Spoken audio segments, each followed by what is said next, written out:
আমার হচ্ছে প্রিয় শালী আর কি। তো সে সবসময় তার বোনের পক্ষ টানে আর কি।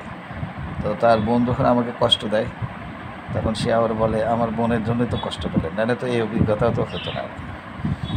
তারপরে আবার তার বোন যখন আমাকে একটু মজা টজা দেয়, আনন্দ দেয়, তখন সে বলে এরকম আনন্দ তো আপনি কোথাও পেতেন না, আমার বোনের জন্য তো পেলেন।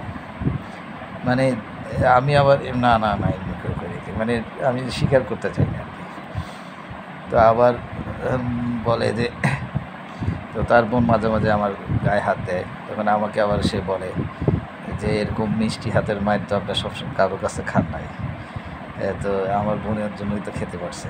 তারপর তার বোন মজার মজার খাবার খাওয়ালে সে বলে আমার বোনের জন্য মজার মজার খাবার খেতে পারছে। তো এটা বলে, তো আমি আর সবসময় স্বীকার করতে চাই না, কিন্তু একটা কথা সবসময় স্বীকার করে ফেলি আর কি, এবং সকল পুরুষেরও স্বীকার করা উচিত। তখন যখন সে আমাকে বলে আমার বোনের জন্যই তো আপনি মেয়ে মানুষের, নারী মানুষের সুখ পাইছেন, তখন আমি হ্যাঁ হ্যাঁ হ্যাঁ বলি। কারণ যদি যদি না বলি তাহলে তো যেগুলো যেগুলো না করছিলাম ওগুলা হিসাব করে পিঠের উপর পড়বে।